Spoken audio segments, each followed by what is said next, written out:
industries have run down without anything else. You mentioned that there was an attempt to move things out of London after the war, and I can just about remember something called the Location of Offices Bureau trying to persuade people to move out.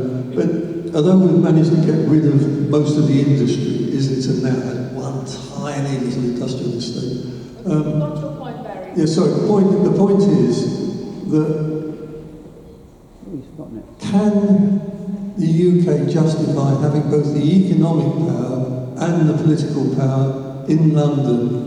And would it help if we followed the examples of other countries like Brazil and Australia and set up a new political capital somewhere else? Okay, and the lady in the navy blue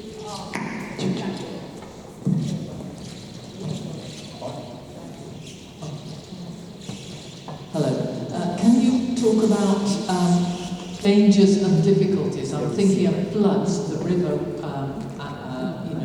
climate change, the ice melting, and the river rising quite dramatically in the future potentially, and pollution and waste of this area, how this could be improved. Okay. And drains as well, sewers again.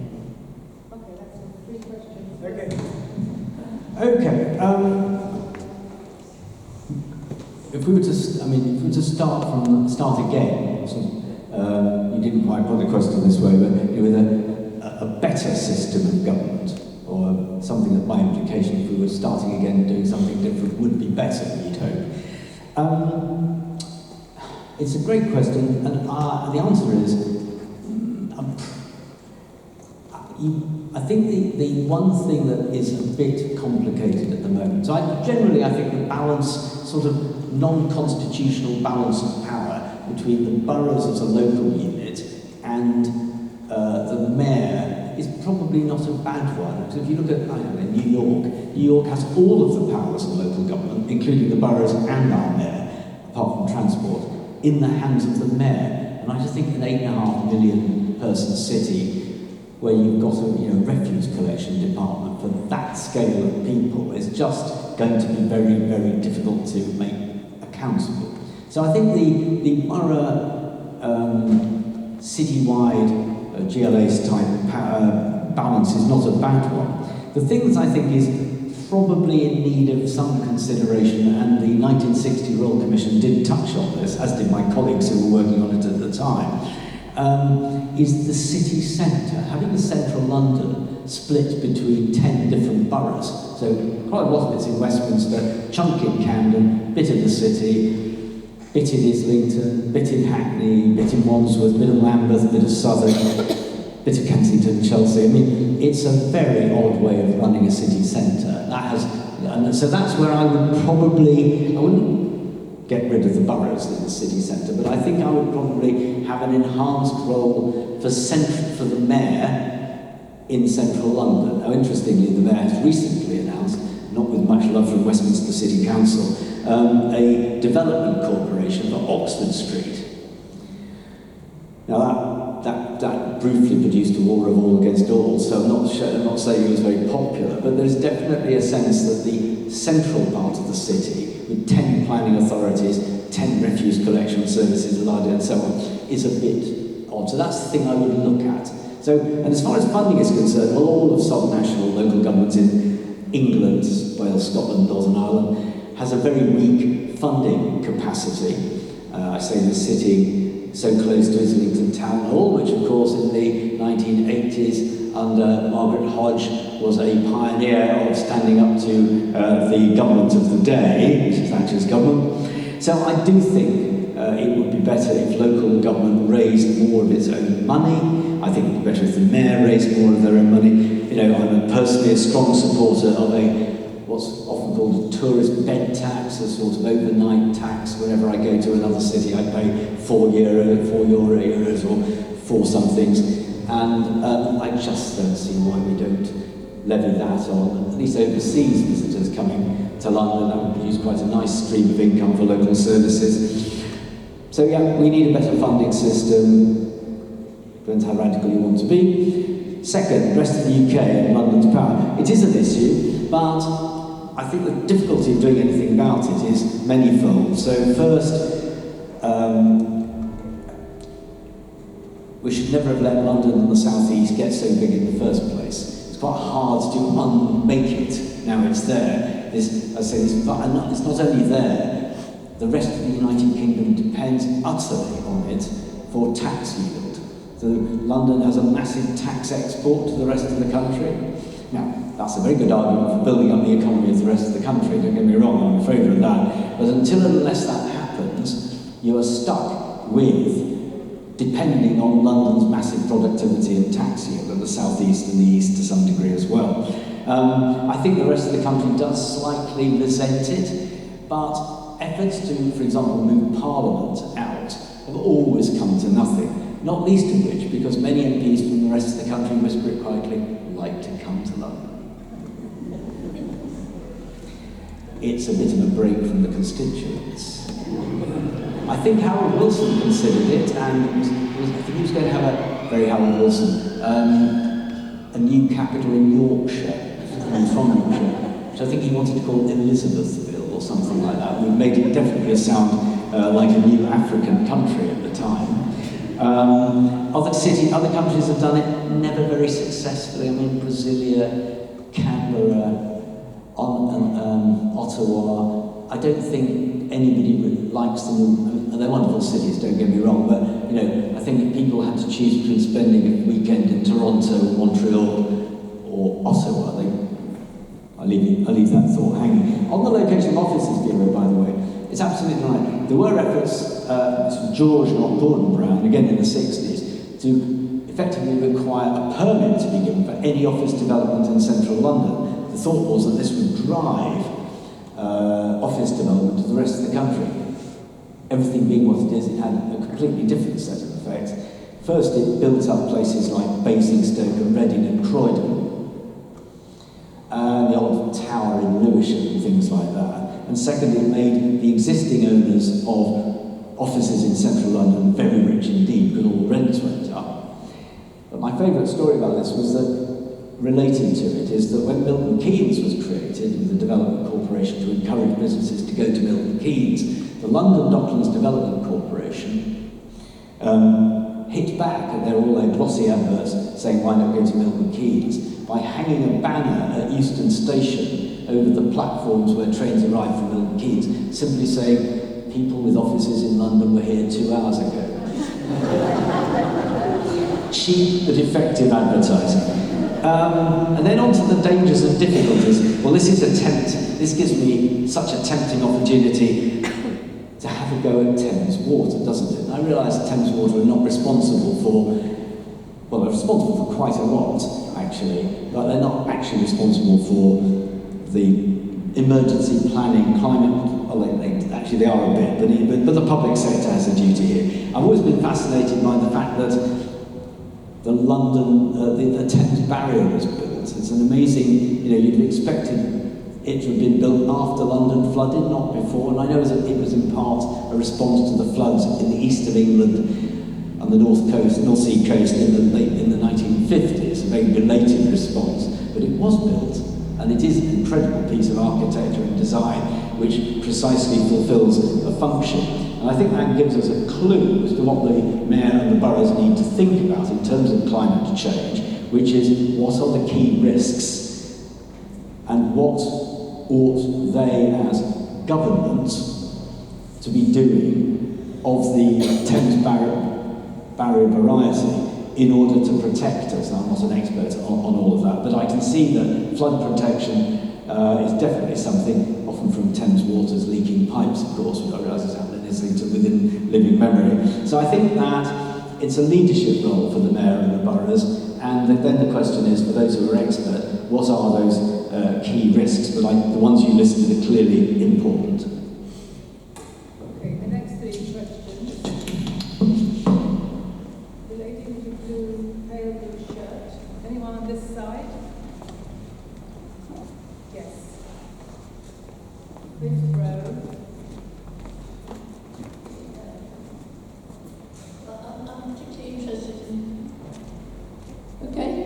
I'm particularly interested in the city. It continues continues to have its independent power, what is anything more on the relationship between the city and the other boroughs of GLC as was? And going back, who set up the first things, I forgot what it's called, sorry, old age. Set up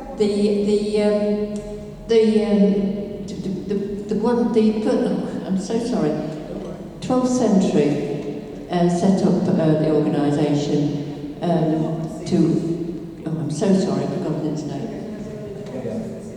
Okay, this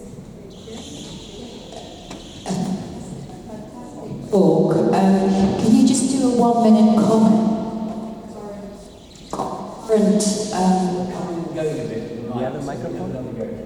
Current balance in the decision makers between City and Canary Wharf. Okay.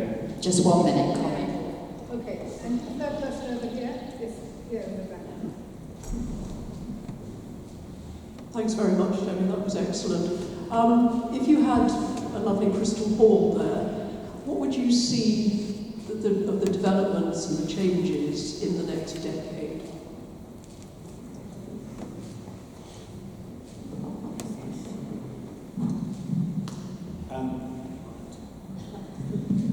I mean, the City of London, having survived all this time, and with its, broadly its powers, its own resources, and its own ways of doing things. And of course, the city does have all the powers of a borough, but it's got other powers beside, not least of which it has its own police force. It runs Hampstead Heath and Epping Forest. It runs Port Health. I was once taken years ago to look at sort of terrapins and giraffes and things. I'm making up the giraffe bit, but not the terrapins. At Heathrow Airport, which they look after at Heathrow Airport. They're responsible for animals that arrive at Heathrow Airport illegally and then have to be looked after. They do that, amazingly. So I think that the other London boroughs,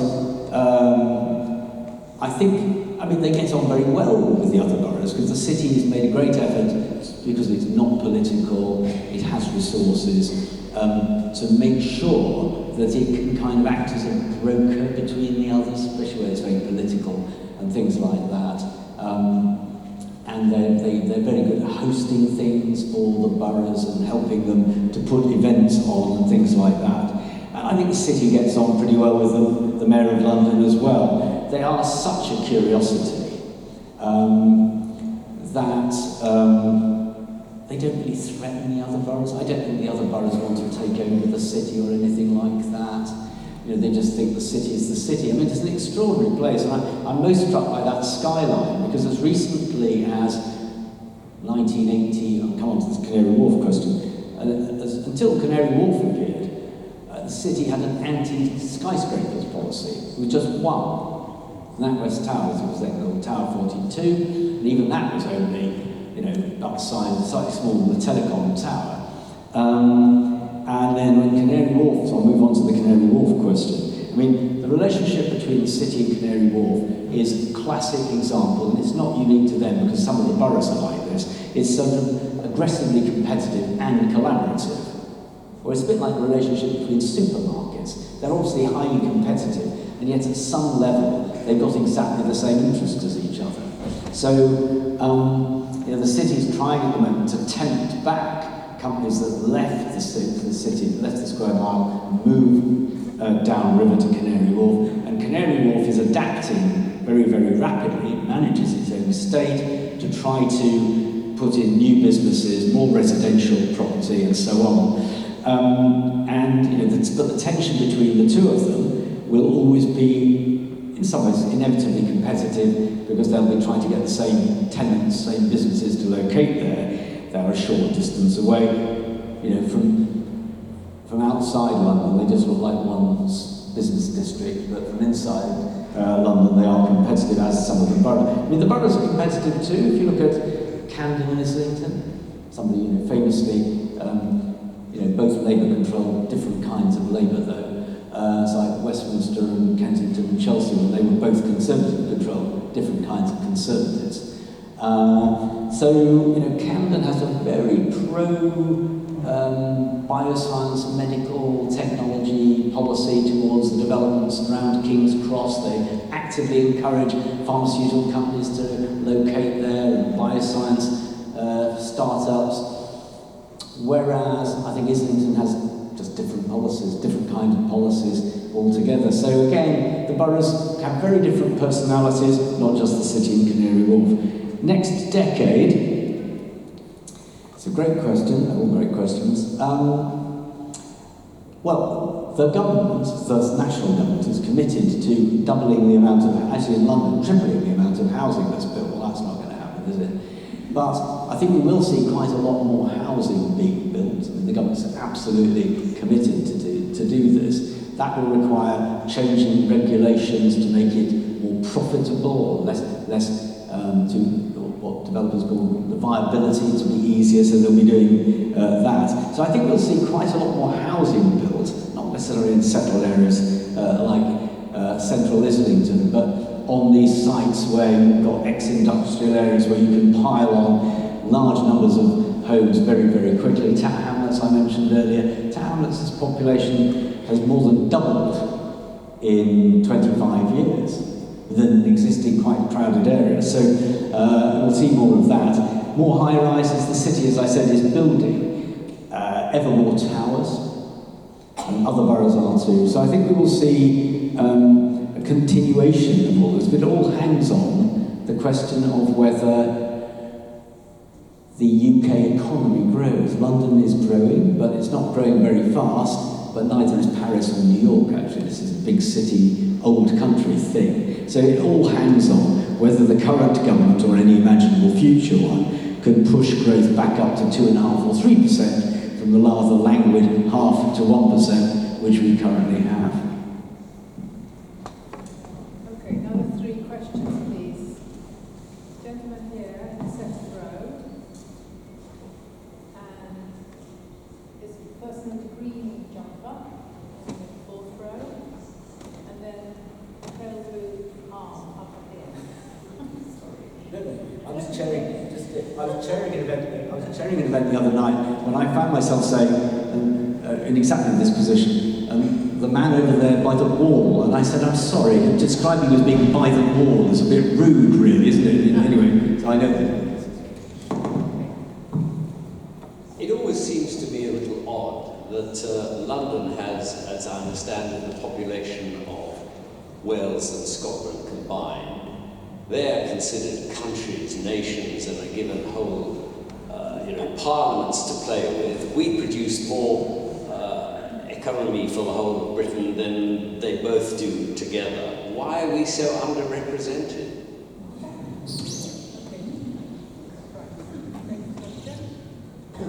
I wonder if you could say something about the history of the finance of London government and also London affordable housing, because we seem to have gone from a period of sustainable to completely unsustainable and crises in both. And is there any way that you see that we're going to come out of that in a fit state? What was the first part? I heard the affordable housing part. You said just before that? Sorry, I didn't... How did you start your question? The first part. Oh, the start of the question. The history of the finance of London government. Where it's come from and where it's gone to and why we're now in such crises. Then this person further back. Yeah. Thank you.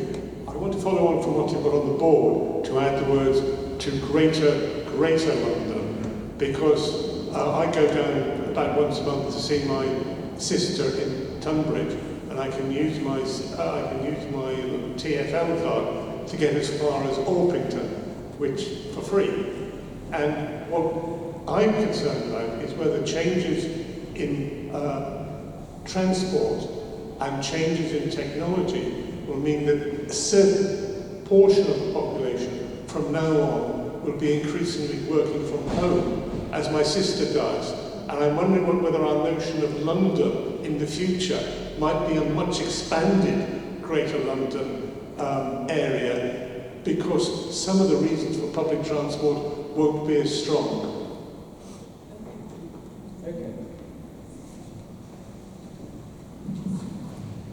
I mean, it is true that the population of Wales and Scotland added together are actually slightly less than London's population, and their GDP is way, way lower.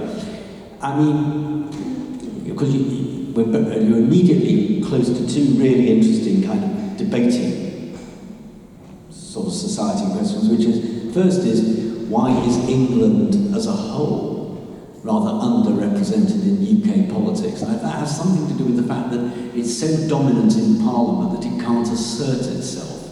So England is, 85% of the population, 85% of members of the UK Parliament, and if they ever acted together, well, Scotland and Wales and Northern Ireland would probably be off. So and some will have to hold back because they're so dominant within the United Kingdom. And I think London is sort of subset of that issue as well. London, it's interesting, in the 18th and 19th century, London was very, very underrepresented in Parliament. There was not much enthusiasm for London, there was not much enthusiasm for building buildings in Whitehall, nobody knew who should pay for them. So it's not a new issue, but it's a real one, and of course it begs the intriguing question, back to the idea of the debating society, of which comes up every now and again, has its proponents, whether London should vote for independence. I know you weren't suggesting that, but it is an interesting thought experiment, as we've now discovered, courtesy of Brexit, whatever you think of that you can have open borders between London and the rest of the country in the way that the border in Ireland's been kept open, just. London as an independent state, what would be its national anthem? Who would be the head of it? It's such an interest. Once you get going, Robert Elms, the broadcaster, has done programmes about this in the past on BBC London. It's such an intriguing, and of course there are more. The Economist in the past, the Economist magazine, has put forward, just again as a thought experiment, would it be better for Britain if London had its own currency and the rest of England, or the rest of the UK had their own currency? Because, the London economy tends to set interest rates and all the other things to do with policy in a way that may not work so well for the Midlands and the North. And if they had their own currencies, the London currency would rise relative to the rest of the UK currency, and that would mean the rest of the UK would have a better trading relationship and could build up new industries. It's an interesting thought experiment, as I say. It's not going to happen, nor is independence. So that, I think, is the England holding back thing. History of finance. I mean, of course, as recently as 1914, the outbreak of World War I, I mean, most of domestic government in the UK, across the whole of the UK, was local government. Famously, Joseph Chamberlain in Birmingham, massive sort of municipal power, as there was in the London County Council, almost all of it funded out of local taxation. It goes out of the rates, business and domestic rates, as they then were, property taxes, and that was sufficient to fund that scale of local government. What's happened, of course, is with the growth of welfare services in local government, like social care, education, social housing, which more in a moment, they could not, they were too big, too redistributed to fund out of property taxes, and that led to the growth of central government grants, and with central government grants paid by national taxpayers, controlled from Whitehall. And that is the bleak story of how centralised England has become. So much less control over their finance. Rates, council taxes it now is, controlled by the government, 5% a year maximum. So that's it really, the only source of income other than government grant they have, so they're completely in the hands of central government. As far as affordable housing is concerned, I'm not a housing expert, but I would say is that it's clear that since Mrs. Thatcher's government, there's been a massive fall-off in the construction of social and affordable housing. Partly, additionally for ideological reasons, but that doesn't explain successive Labour governments after that, but partly also because I think, and I reference this briefly, I think planners, housing experts completely lost their self-confidence after the experiments with mass social housing after the war. You know, the failures of big estates, some not so far from here, which I just think means that nobody's quite ever again found the resources or the political will to intervene to deliver large amounts of social and affordable housing. And in London now, much affordable and social housing is delivered by private developers being taxed through Section 106, levies on development, land value capture, completely different from the way it was done in the 50s and 60s, or after the war through to the 1960s. So I think, again, it all comes down to the fact that there just is less central government money for these things than there was in the past. And then Greater London. Well, there are powerful, Jack Brown, who's a young academic at King's College over the road from us, I think he did a short BBC London film a couple of years ago about whether London should grow outwards, the administrative London should grow outwards. And certainly, I think, as part of the current local government devolution efforts the government's pushing through Parliament, Slough has considered the possibility of joining London. And there are significant advantages, given that you've mentioned concessionary fares. I mean, one of the most tempting things about joining London is that the London concessionary fare system for over 60s is infinitely more generous than anything in the rest of the country. I suspect, massively take advantage of this. And, if you go to places like Boreham Wood, there are houses just more or less next door to each other, or just on Redbridge border with Epping Forest, where people in one house get this massive, can travel for free all the way to Heathrow Airport from the far side of Redbridge, and their next door neighbours have to pay the full price. So, and that's a very powerful argument, by the way, for no borough ever trying to leave London. If I may say so, I'm going to do this. I fall into this category. Older voters are the most likely to vote. They're the people who get this concessionary fare package, which is, as I say, amazingly benign and generous compared with the rest of the country. So best of luck on anybody trying to leave London because of that alone. So, working from home. I mean, there's some research done by a rather good consultancy whose name, I'm afraid, is still in my memory, which I went to a presentation about on a hot summer day last year. Montague Evans has come back, there we are, brain still works. And one of their people had done some research suggesting that what happened because of the pandemic and working from home more is that more people who worked in London 1, 2 or 3 days a week could move further away. And what that had the effect of is expanding London's labour market.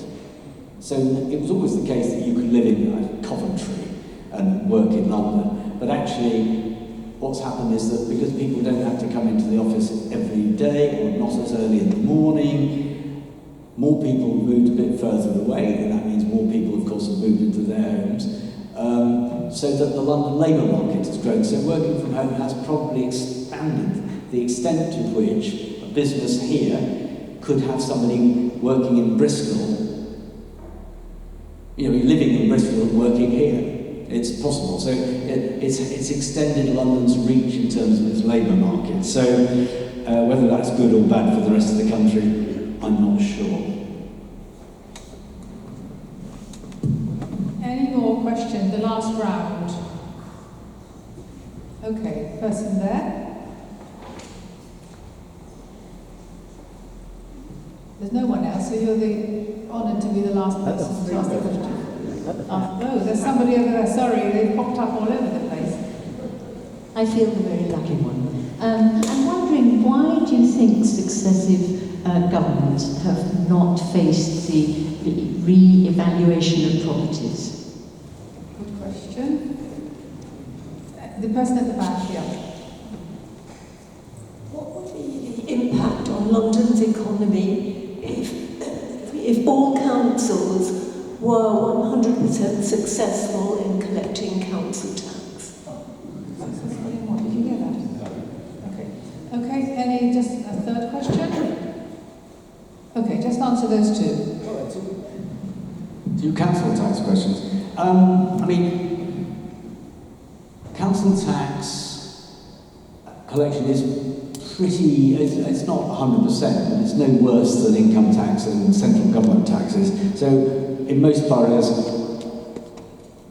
95–96% of council tax is collected. So it's true, the 4% that isn't collected, so in a borough like Islington, we're talking about perhaps 100 billion a year is collected, 100 million I should say, 100 million a year is collected in council tax. And against that backdrop, another 5% would produce £5 million, which would either lower everybody's bills a bit or spend a bit more on street cleaning and other good things. So it's not a massive effect, but it would be, and it's important to aim for 100% collection of all taxes, including council tax. Revaluation. Well, there we are. This is a wonderfully complex one to end on. Council tax was introduced in 1993 as a replacement for the poll tax, and it was based on the selling prices of 1991, with all properties put into one of 8 bands. It's never been revalued since. Were it to be revalued, which undoubtedly is the right thing to do, it's absurd not to have a property tax based on the absolute and relative values of a generation ago. But I bring you bad news, because London properties have risen faster than those anywhere else in the country over the whole period. If you were to have a revaluation, almost everybody in London's bills would go up, council tax bills. And the reason for that is the amount collected over England as a whole is set by the government, and so if revaluation took place and lots of properties in London went up 1, 2 or 3 or 4 bands, then that will bring in more money from them, but it doesn't produce money for the council. The government just sucks it all back through the grant system and reduces the bills in other parts of the countries where rateable council tax bands will be lower in value than they are now. As you'll be aware, there's a running debate about the curiosity that the most expensive property in the city of Westminster pays a council tax of £1,700 a year, when a semi-detached house in, I make it up, Plymouth, pays £2,400. And that is something that rankles. Clearly, it's not seen as fair outside London, because it isn't. But if there were to be a revaluation, and there won't be, and the reason there won't be is, let's go for it, good audience to make this point, including me. There'd be a large increase particularly in the south of England, but not only in the south of England, in some properties' valuations. But a large number of the people living in those would be older owner-occupiers, who are also, as I've already said, the people most likely to vote. And the trouble with council tax, however, it needs to be made fairer, but the consequences of redistributing the council tax burden would be that everybody who lost out would be aggravated and everybody who gained wouldn't care. That's what happened when the poll tax was introduced. There were millions of gainers and millions of losers. All the losers reacted, none of the gainers did. So it was terribly... So I think governments are petrified of revaluation, but that means that it can never be revalued, which is an absurdity.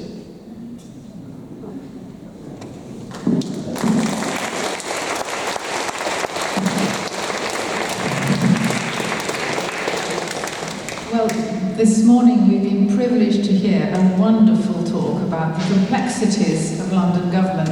You haven't actually said that London was ungovernable, but you've certainly said it's very complicated with conflicting interests. And on behalf of Islington iu3a, I'd like to thank you and give you this small gift for this excellent talk. Many thanks.